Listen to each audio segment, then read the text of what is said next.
Entonces, ¿qué pueden hacer las sociedades para reducir las desigualdades en forma sostenida y sistemática? Y ciertamente hay sociedades que han logrado eso en forma muy exitosa, en particular los grandes estados de bienestar europeos, ¿no? Han transformado, han reducido la desigualdad y la reducen año con año a la mitad, más o menos. En Suecia, la desigualdad que generaría el mercado con sus incentivos se reduce básicamente a la mitad una vez que tomamos en cuenta las transferencias, los impuestos que tratan de nivelar las oportunidades en la sociedad sueca, el acceso a la educación, etcétera. Entonces, ¿qué instrumentos hay? Bueno, básicamente los estados, las sociedades organizadas por medio de los estados pueden hacer varias cosas. Una cosa que pueden hacer es, pueden redistribuir activos productivos. ¿Qué son activos productivos? Pues son lo que te permite a ti, como hogar, generar más ingresos. ¿Cuáles son? Por ejemplo, la Revolución Mexicana pues redistribuyó las tierras. Fue una distribución muy importante de las tierras. La desigualdad de la tierra bajó dramáticamente. Desafortunadamente eso no se tradujo en una reducción equivalente a la desigualdad del ingreso, porque las tierras que se redistribuyeron pues no eran las de mejor calidad, porque pues no se redistribuyeron otras cosas que son necesarias para trabajar la tierra. Y entonces ese es un tema interesante para cualquiera que quiera hacer una investigación histórica relevante de la desigualdad en México y las políticas redistributivas. ¿Por qué la Revolución Mexicana y en particular la reforma agraria no se tradujo en una sociedad más justa, ciertamente en comparación con las reformas equivalentes en países asiáticos como Corea, ¿no? Entonces, pero ese es un ejemplo de lo que puede hacer el Estado. Otra cosa que puede hacer el Estado, bueno, y otro ejemplo bien importante, que es la actividad principal del Estado mexicano actualmente en términos presupuestales, es redistribuir lo que los economistas llamamos capital humano, que es educación. La capacidad, que es el determinante más importante de la desigualdad del ingreso laboral. Lo que determina si tú tienes oportunidad de un ingreso alto o un ingreso bajo en el mercado de trabajo, es básicamente tu nivel educativo y la calidad de tu educación.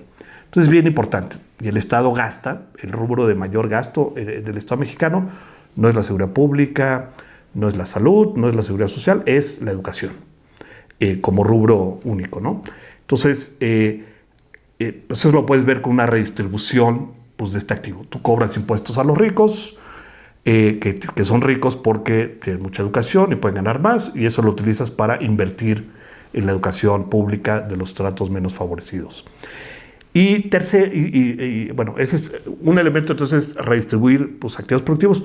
Una segunda manera de incidir es redistribuir el ingreso, lo que llamamos el ingreso de mercado. Es decir, una vez que la gente genera su ingreso, va al trabajo, genera su ingreso, y luego el Estado puede llegar y decir, ¿sabes qué? A ti que eres rico te voy a cobrar un impuesto, y ese impuesto lo voy a utilizar para darle una transferencia a este que no está rico. Ese se llama el sistema fiscal. Y el sistema fiscal es lo que logra reducir la desigualdad a la mitad en sociedades más industrializadas, con instituciones fiscales y de bienestar muy avanzadas.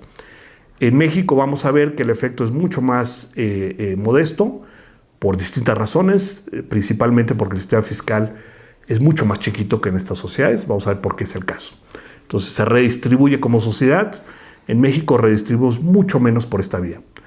Desafortunadamente también como sociedad los datos pocos datos que hay sugieren que redistribuimos también mucho menos que otras sociedades por la vía privada, es decir, las instituciones de caridad, de filantropía, son bastante pobres. Así como el Estado es pobre, redistributivamente las instituciones son reducidas, lo que se redistribuye privadamente también. Y eso explica un poquito la permanencia de la desigualdad. Ahora, ¿qué otras políticas tienen un impacto importante en la justicia social y en la distribución? Pues hay políticas que parece que no lo tuvieran, pero lo tienen bien importante. Por ejemplo, bueno, claramente políticas regulatorias, como por ejemplo pues las políticas de salario. Definir un salario mínimo es un mecanismo redistributivo muy importante. Uno en principio puede proteger el nivel de vida de los trabajadores menos calificados por medio de salarios mínimos. En México esa herramienta era muy importante hasta finales de los 70s, mediados de los 70s, y luego básicamente cambió su función. Dejó de funcionar como un mecanismo de protección laboral de los estratos más pobres y se volvió más bien un ancla para estabilizar la inflación.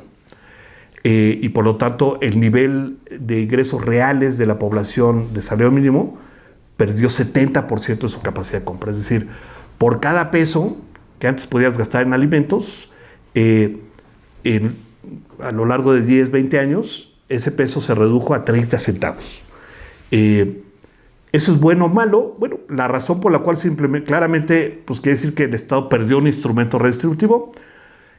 Por otro lado, es importante reconocer que la razón, la motivación fue controlar la inflación, porque la inflación básicamente lo que quiere decir es que suben los precios de los alimentos, por ejemplo, de una manera más alta que los salarios. Y en particular la población más pobre es la población más vulnerable a la inflación.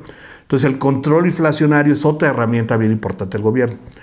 Lo que sucedió en el caso de México, desafortunadamente, es que una vez que ya se había controlado la inflación, se dejó de todos modos el salario mínimo sin cambiarlo. En Brasil, por ejemplo, una vez que se logró controlar la inflación, decidieron por recuperar otra vez el salario mínimo, y entonces eso fue un elemento bien importante de la reducción de pobreza de Brasil, que ha sido mucho más importante de lo que ha logrado México. Entonces es una herramienta que en el futuro sin duda debe explorarse. Finalmente, pues ya lo dije, la política macroeconómica es bien importante. Si tú no tienes crecimiento y precios estables, es muy difícil reducir la pobreza. Por ejemplo, en años recientes, una de las cosas que explica por qué la pobreza no ha bajado en México es porque, a pesar de que tenemos mucha estabilidad de precios, ha sido un gran logro de las últimas administraciones, los precios de los alimentos en particular han estado subiendo muchas veces por encima de la inflación. Y eso hace que la canasta básica que utilizamos para medir esto, pues suba. Eso, por ejemplo, lo mide Coneval, ustedes lo pueden checar no día a día, pero cada trimestre, porque hay una medición que se llama tendencia laboral de la pobreza, que mide básicamente cómo van variando los salarios en relación al costo de la canasta. Y entonces puedes ver eso en forma más ágil, más oportuna, que esperarnos a ver los resultados de cada 2 años de la medición de la pobreza. Bueno, y obviamente dentro de la política fiscal, un elemento central es la política social. Cómo se gasta los recursos que se recaudan. Y vale la pena ver eso en detalle en unos momentos.